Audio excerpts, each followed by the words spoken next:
Dear ladies and gentlemen, my name is Niroshni Nagarajan and I'm from BIB BL from the proposition side that I would like to propose my points on the National Development Policy NDP in the social positive impact. As we said, in between 1990 and 1999, Malaysia's overall poverty rate dropped from 17.1% to 7.5%, and it is says as a remarkable achievement that reflects the power of coordinated group upliftment. Why and how they did this? So as we see here, NDP implemented microcredit schemes, skills training, scholarships and rural infrastructure development. So all these have been inputted in this year, and also it brings impact to the social where it drops in the reduction of the poverty rate. So basically, as we see here, the initiative didn't just improve living standards, but they empowered the entire communities to participate more fully in the economy and society. Besides that, in the report, we also mentioned that Malaysian Ministry of Economy, according to them, the country's development philosophy emphasized growth and equity, ensuring that economic progress translated into tangible social improvement. So, according to here, I would like to support my points on where these points have been the fact.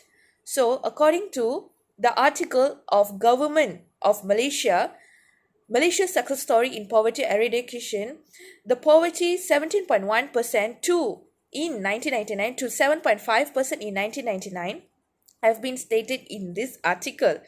Not only that, in the report earlier we have mentioned on the argues while that means Dr. Lee Hock On argues on the NDP continued the NDP's goals, it also perpetuated affirmation action.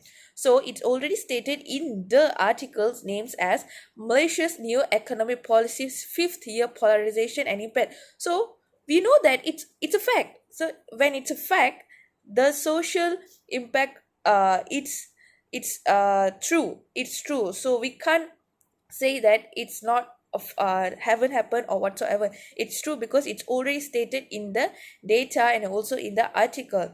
So the conclusion I'm going to say is that while the NDP tangible improvement in poverty reduction and rural development, its aforementioned action legacy remains. It's still debated with calls for more inclusive and meritocratic approaches in future development plans.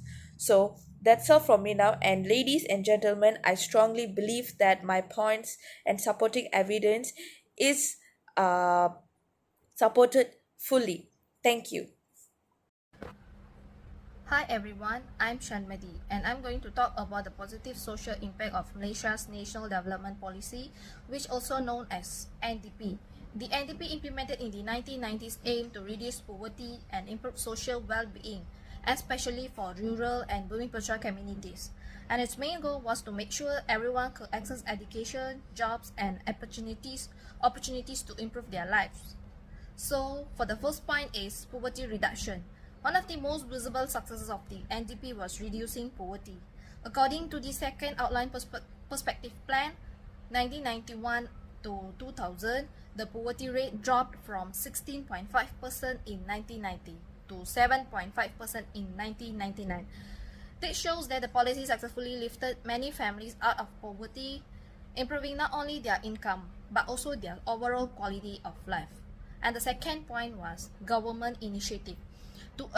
Ladies and gentlemen, the National Development Policy was introduced to ensure Malaysia's progress is not only focused on economic growth but also on sustainable environmental management. One positive environmental impact that reflects the success of this policy is how the expansion of oil palm plantation has been carefully concentrated near existing plantation areas rather than deep within untouched forests. This strategy helps to minimize large-scale deforestation, reduce habitat fragmentation, and protect wildlife ecosystems that are crucial for maintaining environmental balance. By reusing and developing land that is already cleared or partially cultivated, Malaysia demonstrates a strong commitment to sustainable land use and efficient resource management. This aligns perfectly with the NDP's vision of people and the planet.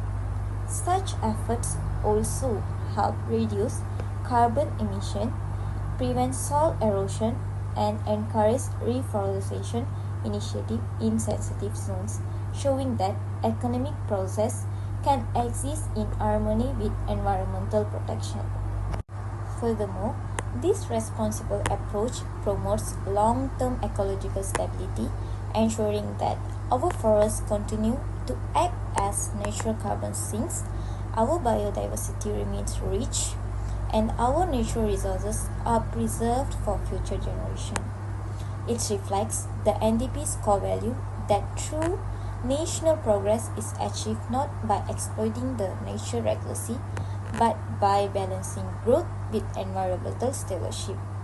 This shows the world that Malaysia is capable of achieving development with concern, proving that prosperity does not require the destruction of our natural heritage.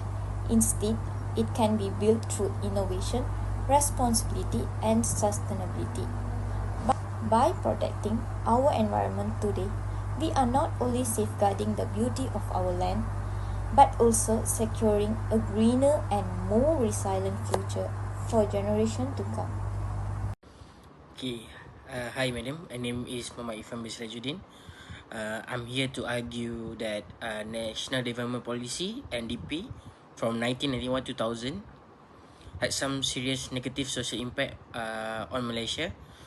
While it aimed to reduce ethnic inequality and help rural Bumiputra, in end up widening incomes gap and cause resentment among non-Bumiputras and creating dependency. So the first one is income gap. The NDP was supposed to lift all Bumiputra, but it mostly helped urban elites. Government contract and business perk went to well-connected Bumiputra, not rural farmers.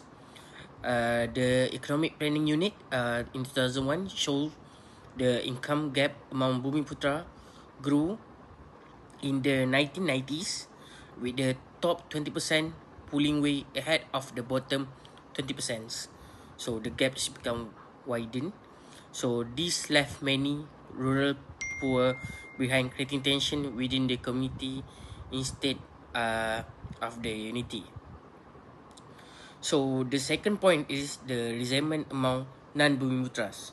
So the NDP focus on Bumiputra benefit the scholarship and contracts, make non-Bumiputra left out. So in the article, Gomez and Jomo in 1999 released that note that the non-Bumiputra business face barriers to government tenders, sparking resentment.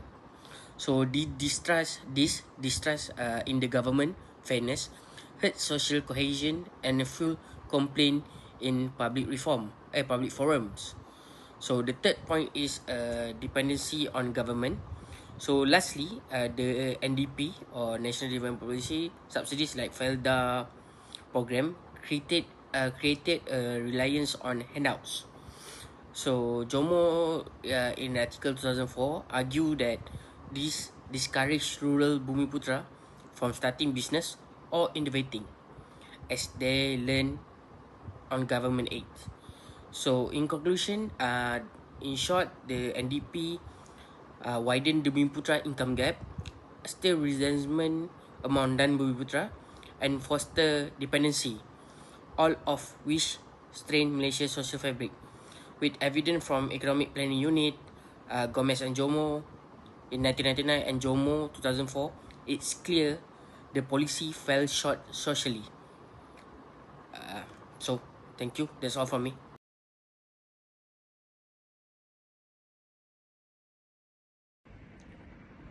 Hi madam, my name Kesoraj. I'm here to talk about negative impacts from environmental impacts. The new development policy NDP, by prioritizing rapid economic growth above all else, caused several and direct environmental degradation in Malaysia.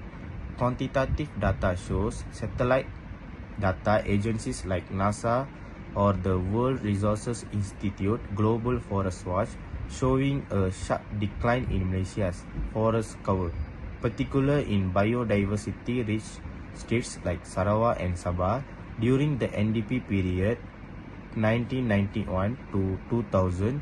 For example, Malaysia lost an average hectares of forest per year during the 1990s. Specific projects, the North-South Highway construction required massive land clearing. The expansion of palm oil plantation is a classic example. Malaysia became a world's top producer with area under cultivation exploding from 2 million hectares to over 5 million hectares during this period. The policy's explicit goal of economic diversification and private sector growth directly created the demand for this land, making the NDP the driving force behind this deforestation. Second thing was air and water pollution.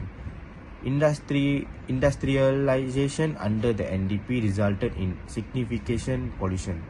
Government and World Bank reports, city environmental quality reports from Malaysia's Department of Environmental showing rising levels of PM2.5 sulfur dioxide and nitrogen oxides in industrial areas like the Klang Valley. That's all. Thank you.